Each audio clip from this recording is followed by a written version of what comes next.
Mic check. Welcome back to another episode of the Second Half Podcast. I'm your host, Jabari Saunders, and we are back right here in studio. Before we get started with the conversation, hit the like button, hit that subscribe button. Be sure to hit the follow button. I got none other than my man, Tracy Robinson, former overseas professional basketball player. We get to get into his story. He's had a very successful transition as well. Then we get into some real conversation. But, man, Tracy, appreciate you jumping on the pod, man. Thank you, my man. Appreciate you having me, Yes, sir. No, I'm excited for this. For me, man, so I appreciate it. I'm happy to be here, brother. Absolutely. No, so let's jump right into it, man. Where you from, man? From Chicago, man. I grew up on the south side. Yep. I don't know if you're familiar with Brainerd Park. Yep. Yeah, that's my hood, man. I grew up over there on 91st and Loomis, man. Yep. So, yeah, that's where I honed my skills, man. It all started right over there. Saturday, Sunday mornings at Brainerd Park. There you go. Right. Yep. Love it. So when you first started, was basketball always a part of it? Did you play other sports growing up? Growing up, like grade school, I did, basketball was definitely my first sport. Coming up, we had flag football. I was the running back, to like 8th grade. So yeah, I still to this day love football, but eventually kind of just went all in with with hoop. So with basketball, yeah, love that. My physical, makeup didn't really transition over to football at the time, man. So I was like one of the smallest guys, in the school my freshman year. So I quickly realized, man, I can't get hurt doing this. Of course, I wouldn't be able to hoop. So of course, salty. So no, for sure. So you playing, you're starting off obviously football. Your stature didn't allow for you to do what you needed to do from a football standpoint. But who was the one that ended up putting the ball in your hands at the end of the day? So like I said, I grew up Brainerd Park.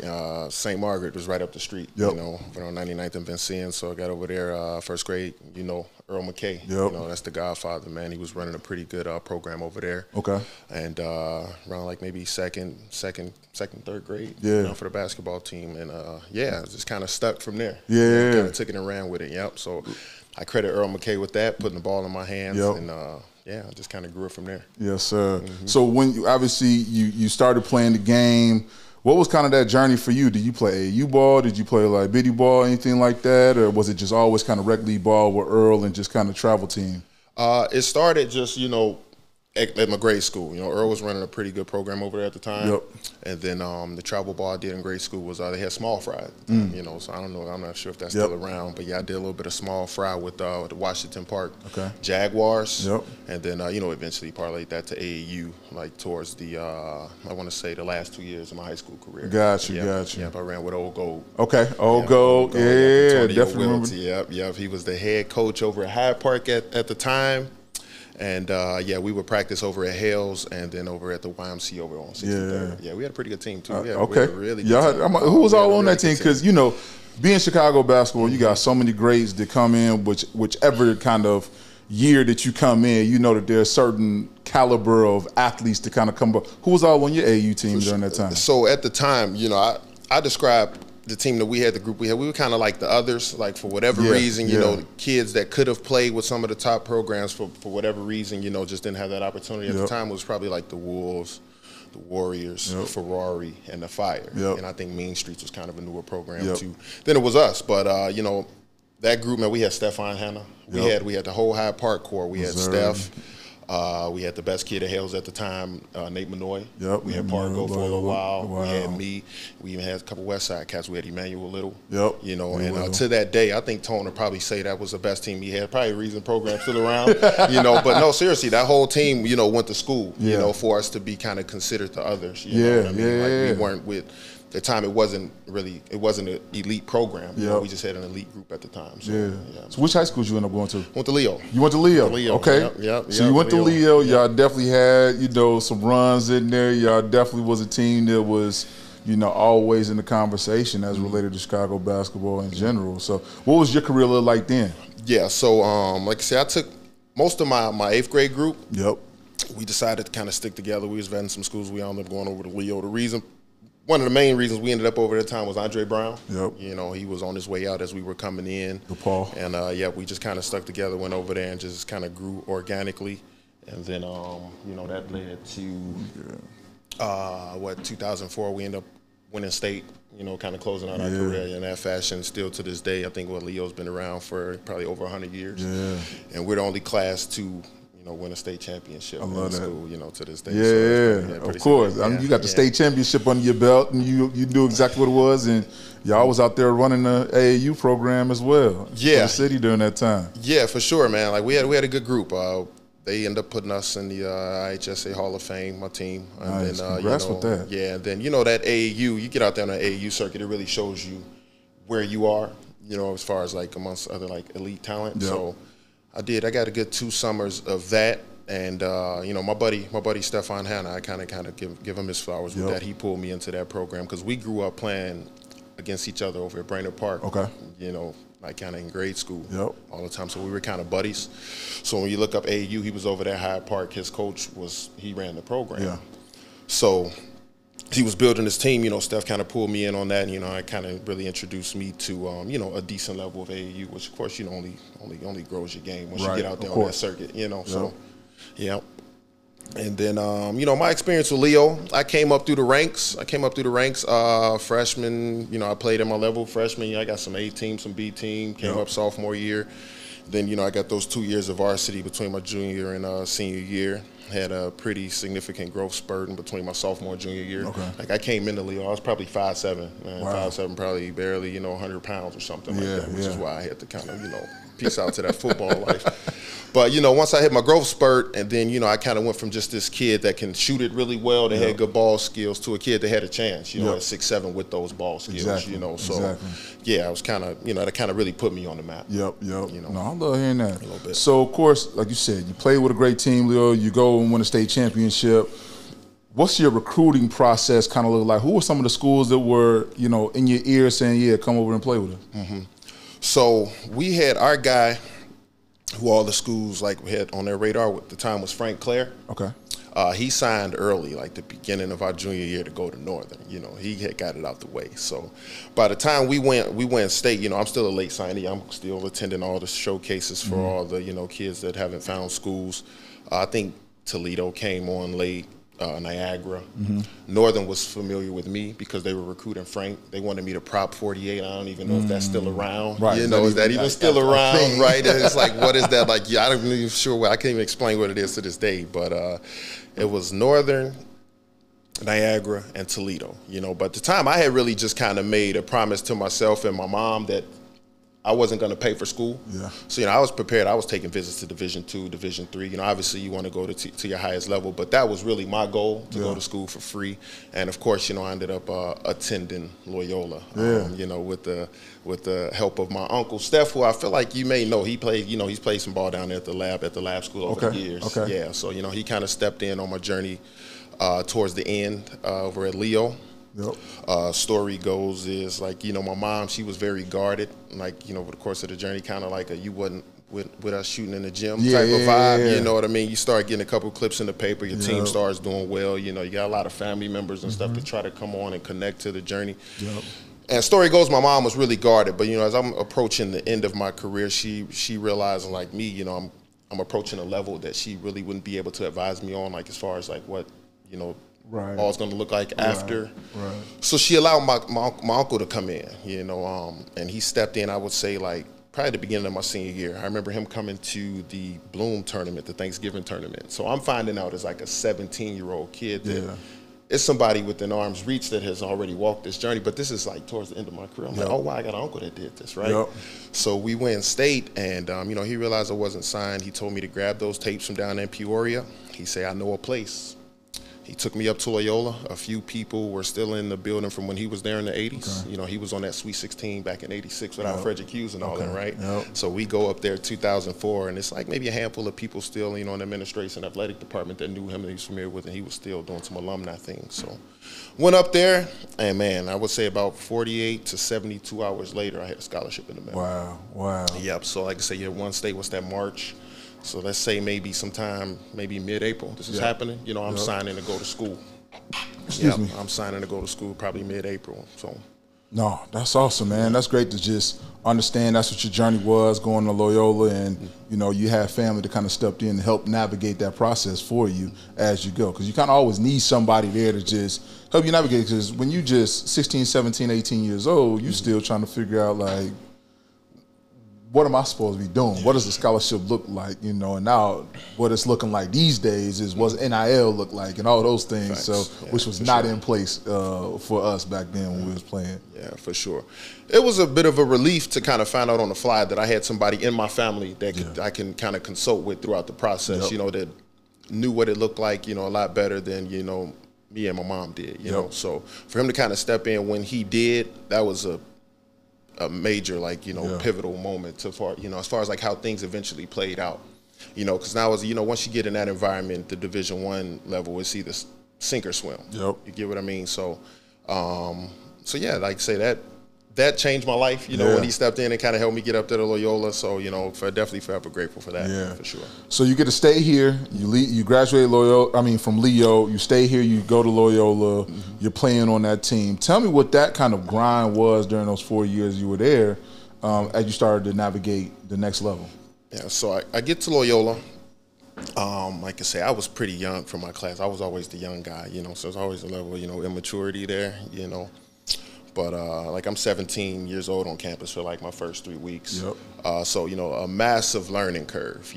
My freshman year, I wasn't getting it done in the classroom or on the court. You know what I mean? So like by the end of my freshman year, I'm in the coach's office, and they kind of ready to trade me for this kid that they bringing in from a JUCO that ended up being a good buddy of mine down in Eastern Arizona. I had to do both summer sessions that year to kind of get my grades where they needed to be so I can compete. But eventually it worked out. One thing was when I signed, they had a coaching vacancy. They had just parted ways with Larry Farmer. So when I went up there, they needed kids, kind of like it was kind of urgent for them. So I signed with the athletic director. Kind of story goes, I'm like the first kid to sign, through the athletic, with the athletic director, and then they maybe hired the coach probably maybe a month or so later. So when I found myself in his office, towards the end of my freshman year, kind of, I don't want to say threatening to take away my scholarship because it was something I was going to blow myself. It kind of turned into I didn't really want him to be able to kind of take something from me that he didn't give me, So that was kind of like the chip on my shoulder once I was kind of able to right the ship, kind of getting my grades together through them summer sessions. Yeah. And then another massive savior was I played behind this guy Blake Shield. This guy Blake Shield. You played with us. Man, Blake was he was all conference, all everything for me. For me, he was he was the prototype, man. He was the perfect guy to kind of be stuck behind. He put the ball in the basket. Absolutely. Absolutely, and for you to have to, undergo this learning curve, it couldn't have been a better guy to have to play behind. He went to prep school, so when I got there, he was a sophomore. Gotcha. And again, like I said, I'm a young freshman, 17, the fresh 18. Blake's 20, 21 years old, sophomore. So I got to compete against him for, the next 3 years. And that was when I really saw my game start to kind of grow and progress to where I eventually became, a productive Division I player, man. So I always give Blake that credit. It was not only him, it was this kid, Majak, too. We had this Sudanese kid. He's Halu Aldang, always come up to our games. Oh, really? Yeah, to kind of check him out. He was from Toronto. He was built similar to me, but, man, a crazy motor, man, and he just played so hard. So I was third on the depth chart with bad grades. They was about to ship me up out of there, man, with the quickness, man, But, I eventually figured things out. Just, with some of my traits, you find out about yourself in those moments, like what you're really made of.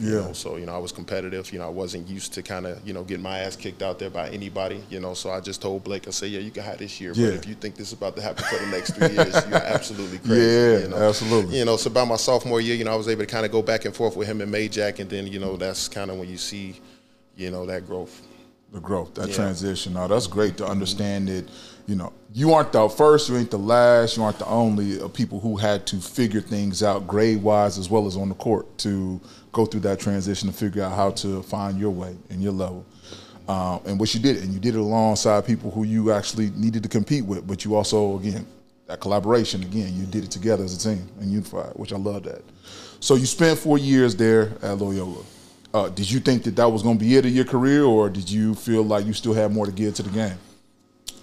Towards the end of my career, like I say, I had competed against Blake by the time he had shipped out, And, you know, I was able to go back and forth again. Like, he was all conference, man. Like, Blake used to do his thing with, like against anybody, you know. And I would get the best of him some days, so we go back and forth. So once I saw him kind of start his career professionally and some of the opportunities that he had, I thought it was probably a little bit more realistic for me. Now, granted, you know, his numbers were a lot better than mine at the time he was there. But, you know, as far as, like, skill-wise and the talent, it was there. And I knew I was good enough to make a living on that. So I kind of just went all in on that, you know. I was a, you know, student athlete, but I always tell people, you know, emphasis on the athlete. Of course, you know, I finished school, but after graduation, I definitely had my mind set on, you know, trying to pursue, you know, making a living from the sport. So I definitely got to ask this because, you know, playing in Chicago, you playing in some of the best summer leagues, the summer programs that just help, you know, prepare you for whatever it is, when you go into the NBA, the D League, the G League, or overseas. Did you get to play in those leagues or anything like that as you graduated from Loyola?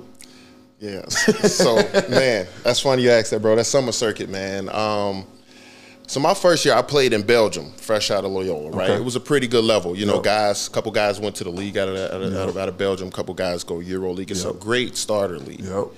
And, you know, I didn't really have a great year because I kind of went over there with the college mentality, pass first, do this, and they not bringing you over there to do that. They not bringing you over there to fit in. You know what I mean? They kind of bring you over there to stand out. And, you know, I didn't really understand that my first year. So my second year, I didn't play. I was at home working a regular job, but part of that was I tried to make the G League. You know, at the time I went to the Iowa Energy and the Fort Wayne Mad Ants trials. I thought I did well enough to get invited to training camp, but I didn't. So, you know, those trials go down September, October. So if that doesn't work out, you're kind of behind the eight ball as far as overseas because, you know, guys can sign contracts early as May and June. So second year I didn't play, but, you know, I was still all in on it, man. And, you know, to answer your question about the summer league, I was still playing like in Marquette. The time it was taking off and then time to shine. So that summer I didn't play. I was up there doing my thing, and a guy by the name of Mike King, he was in town. He was towards the end of his career out in Finland, in town with his family. And he saw me play, and, you know, we just kind of connected. He was like, hey, man, I like your game. You know, I just shared, like, you know, I'm looking to play and kind of revive my career, kind of keep it going that way. And he was like, you know, see what I can do. Right? He was the only player that following season in the second league, Finland.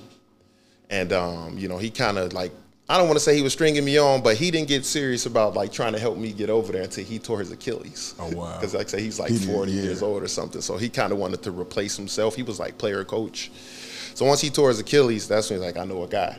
And he kind of got me over there, man. And he sold it to me. He goes, man, this is a prison sentence. This will probably be like $500 a month. But, you know, to get your foot back in the door, second league Finland. And you can kind of grow it from here. And I took it. You know, I took it, you know, and funny thing about that, they couldn't even pay me that $500 like in one lump sum, man. I was getting 50 euros here, 100 euros there. I'm going straight to the grocery store, you know, I bought a little shirt and that was it, you know. But it was cool, you know, it helped me get my foot back in the door and it definitely revived my career, so. It's always like those experiences there that people don't understand. Like, you may have to take this little small league, you know, it's not the big, bright, shiny lights, what you're used to, but it keeps the water faucet on. It keeps you playing. It keeps the hunger there. It keeps the skill set fresh, and you're able to pull those too. So while you over there, where else did you play? So you were in Finland, you were in Belgium. Any other places you played? My first season was Belgium, and then I spent the next 2 years in Finland and over there in that second league. I did really well, man. I did really well. When I got back over there, my first game was my career high. I had 39 points and 12 rebounds. And I remember calling my buddies, you know, once the story broke and stuff like that. His first game back, he did really well. I remember, you know, my buddies was excited for me. And I told my buddy, I said, hey, man, it ain't really about the 39 points. You know, we always knew that talent, that skill was always there. It's like, when have you ever known me to shoot the ball 22 times? Right. You know, that's when the light bulb kind of clicked. And then, you know, I started to see my skill and my talent kind of align with the mentality that you need to kind of go out and be a standout. You get what I mean? Because I always had, like, you know, open gym at Loyola, I was a different player versus, like, you know, under the whistle. Because, you know, you kind of go out there and you're doing what the coach says. So, you know, I was always had standout ability. But the numbers didn't necessarily align when I was in college, you know. But then, you know, I went over to Belgium, so I got to see a high level. I had already seen it. I saw what guys were doing to stand out. You combine that with the success I had at Marquette in the summer league, and I was playing against my peers, you know, who played at some of the bigger schools. Time to shine, you're going up against some pros, so now your confidence is growing. So I saw what it took over in Belgium. I didn't play that second year, but I saw it. Yep. Then I was able to get my confidence up on the summer circuit. So when I got that opportunity to go back to Finland, I said, okay, I know what time it is. I shot the ball 22 times that night, and I was what I was talking about. I was like, man, have you ever known me to shoot the ball 22 times, not the 39 points? You know what I mean? Yep. And that's what it takes when you're over there, like you say, a standout. You get what I mean? So that kind of got me back going. Then that second year I played in Finland again in the second division. Got a significant pay bump. It was still, less than what I had made that first year in Belgium.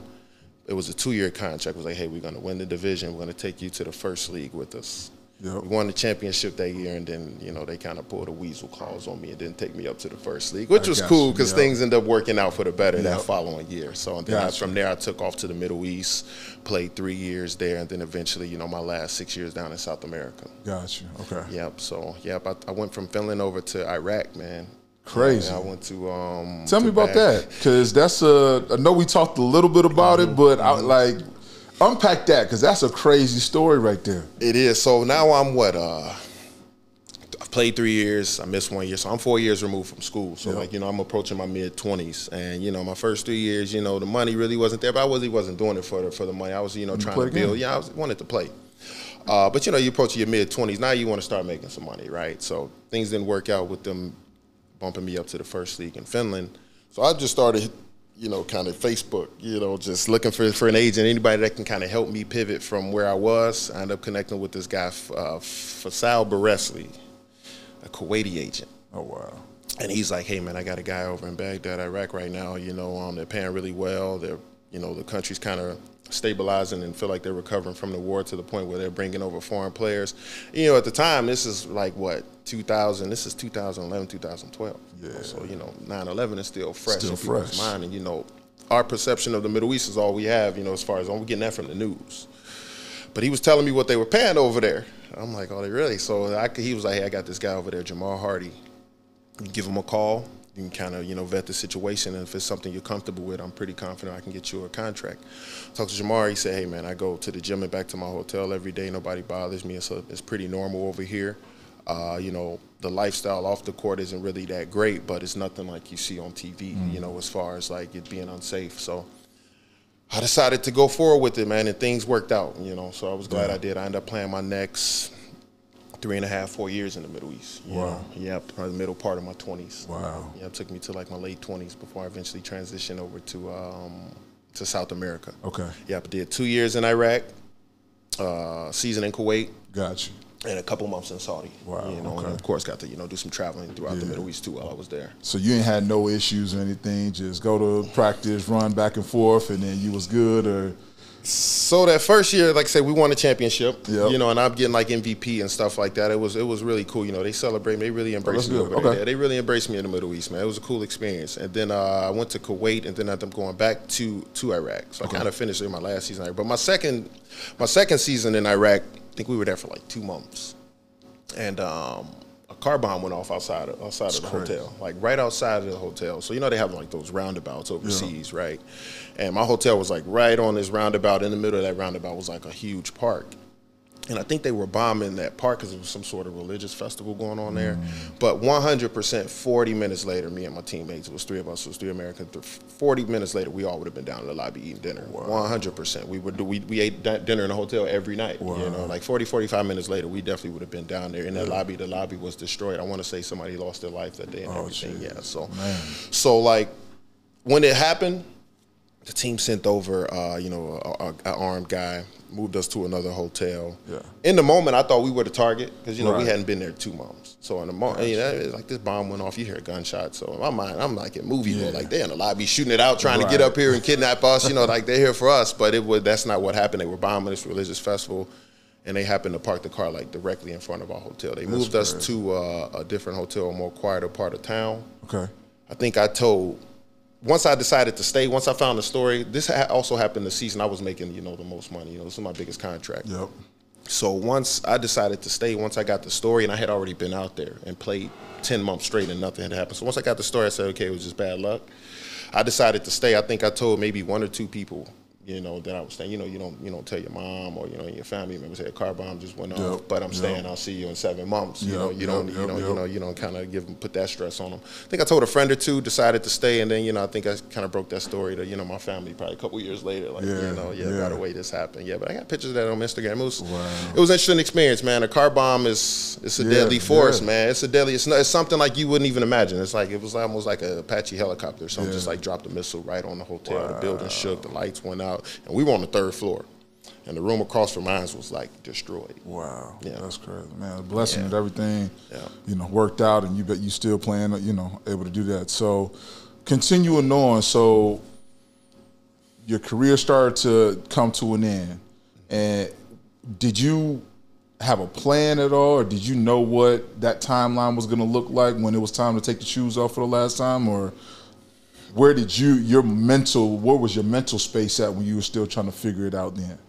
So after the Middle East, like I said, I went over to South America and enjoyed some pretty successful years. Yeah. As far as the transition, I retired like sort of abruptly. Yeah. My son was born in 2019. I think I was 32 years old when he was born. I think I took off. I was home for his birth, and then 5 weeks later is when I signed my contract to go to Brazil. And that ended up being my last season. I got stuck over there during the pandemic. Okay. They shut the league down. They cut the league short, maybe two months, short. I think it was supposed to be a 10-month contract. Been over there for like 8 months right before the playoffs. I was quarantined over there for like 2 months. Then I got home, and I want to say like the top of 2021. I realized I wasn't going to go back. Yeah. You know what I mean? I was like, because I had done some soul searching. I came home, my son was 10 months. And just that feeling of, him treating me like a stranger, that's not something you want to get used to. Yeah. You don't imagine, like, having your first kid or waiting till you, 32, 33 years old to have your first child and then not get that experience. Yeah. So you combine that with the pandemic, I just decided, it was time to kind of get working on this next chapter of life. And, I kind of always knew I didn't want to play past 35 too, because it's not like the NBA where you kind of play until you can't play no more. You know what I mean? LeBron, yeah, exactly, because you're just making so much money. You still have a large part of life to get to after a career overseas. So I always knew I didn't want to play past 35. I looked up, I was 33, I had my son in this pandemic. I just figured it was a good time to kind of, just get going on the transition. Yeah, for sure. Gotcha. Yeah. So that was kind of what led you into your post-career phase, your second half, if you will, was really your son kind of helped trigger that and just kind of wanting to be there for him and see the growth of it. Mm-hmm. Yeah, he definitely was the determining factor of me deciding to hang him up. And I'm glad I did decide to walk away. Yeah. Because as you know, that process of reinventing and like having to recreate yourself, it can be extensive. And when I tell you, it was probably about a good 3 to 4 years before I really started to feel like realigned and kind of get some momentum in this next part of life. It was about a good 3 or 4 year process. Okay. And I couldn't imagine being 40 years old having to undergo that, because now maybe by the time you figure it out, you're closer to 45, you're pushing 50 before you really kind of find your footing. So I think, walking away at the age that I did gave me enough time to sort of reinvent myself and, still kind of be fairly young with it. So let's talk about that, right? You're transitioning to your second half, right? And so you said it kind of took, 3 to 4 years for you to kind of figure some things out and really get established. What plans did you have, in fact, to help position yourself and say, okay, here's what I'm doing next after basketball. Here's where I'm grinding. Like, where did you start at with that? Mm-hmm.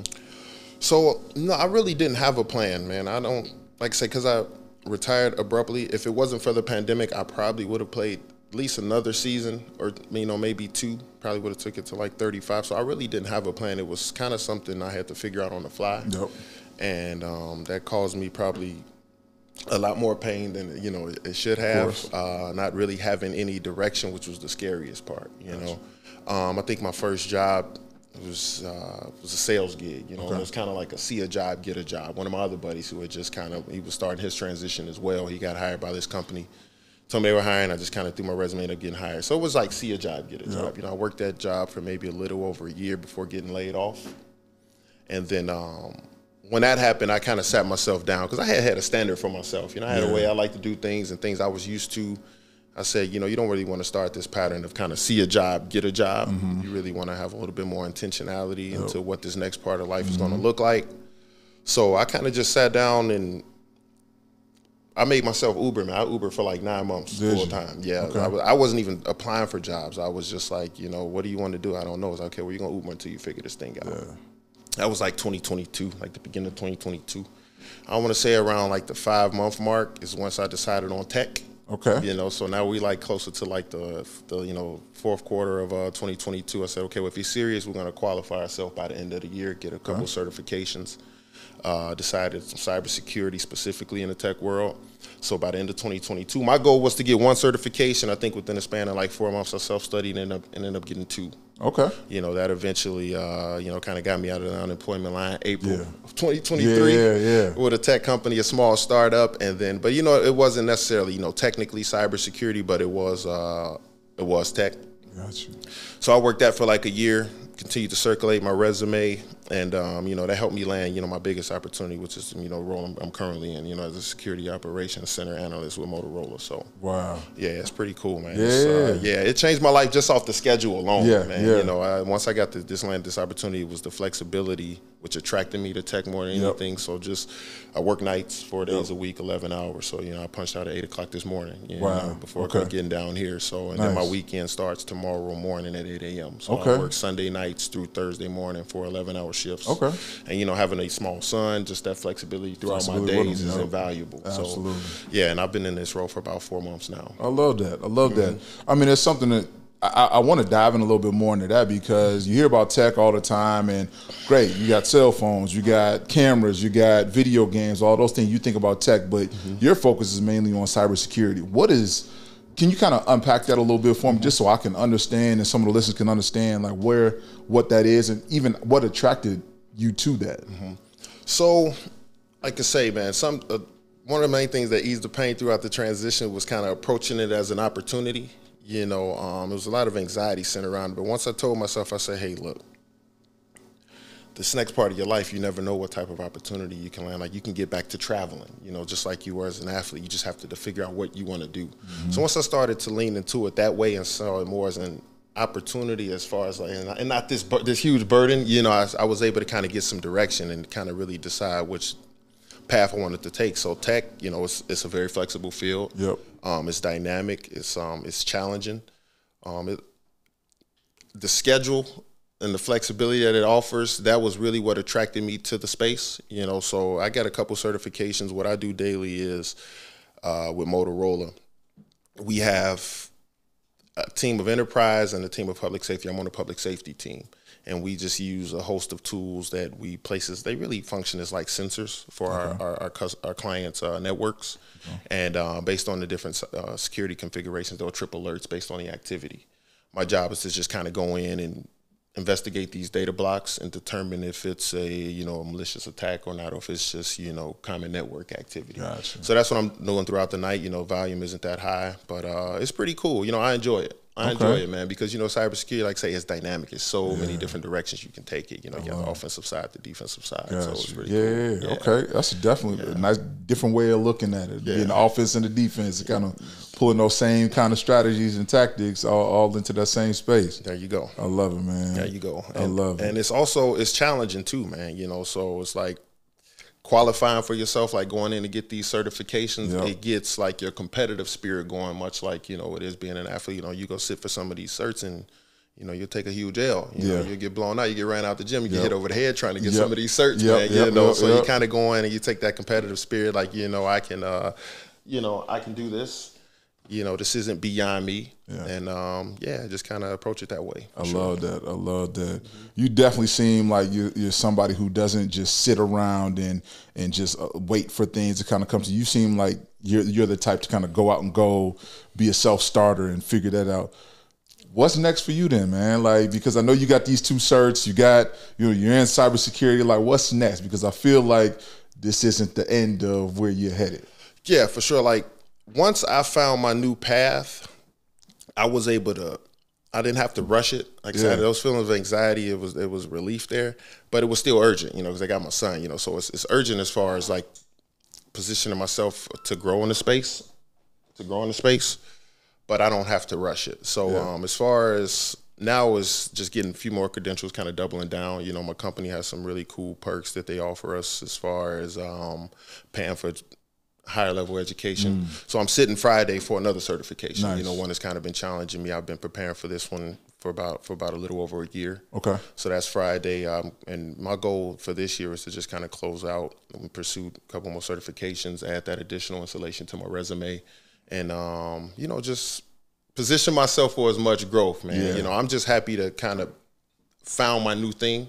You know, because when you're going through it, it's like, it's hard to see that light at the end of the tunnel, man. It's hard to see that light at the end of the tunnel, man. So to be able to kind of find something that I can be excited about, that challenges me and, you know, just offers that opportunity for growth, man, it's been really cool. So I'm just going to kind of approach it that way. I'm with Motorola. I don't plan on going anywhere anytime soon. You know, there are some things that I would like to explore kind of on my own, you know, just kind of sitting here sharing the story. I feel like, you know, I've always felt like it's maybe a book in there somewhere. Okay, yeah, absolutely. You know, I always feel like it's a book in there somewhere, and then maybe some sort of online program or something down the road where I can maybe provide a guide to people undergoing transitions. Because, you know, people undergo transitions every day, not just athletes, you know. So. Absolutely. For sure. My man, well, look, I appreciate you telling your story right here. Where can people kind of stay in contact with you or tap in and just check and see, you know, some of the things that you got going on through cybersecurity, and even if they got any questions about what that journey looks like, where can they kind of tap in with you at? On Instagram, I'm at Trey.Rob. Okay. That's TRAY.ROB. Yeah, I mean, of course, I'm on LinkedIn, Tracy Robinson. So for sure. Yep, For sure. Yep. You can hit me up. You know, ask any questions, man. I'll tell you what I know. I'm no expert by any means, but, you know, I definitely got, you know, experience in this space, Sir. you know, for sure. Yes, sir. No, I appreciate you, man. It's such an incredible story, taking you abroad and back again, and just the opportunities you see, and now you over to see, man. It's super dope to hear that, as well as being such a great father to your son, which is awesome. Yeah. You got a birthday coming up too, right? End of the month, man. August 31st. There man. you go. August, you must be a Virgo or something like that. I am. August is a great month. August is a great month for a birthday, man. August is a great month for a birthday. My son's also the 31st too, but he's May 31st. Oh, that's awesome. Yeah, I love that. Yeah. No, I appreciate you being on the podcast. All you guys tuning in, be sure to hit that like button, hit the subscribe button. We out. Peace.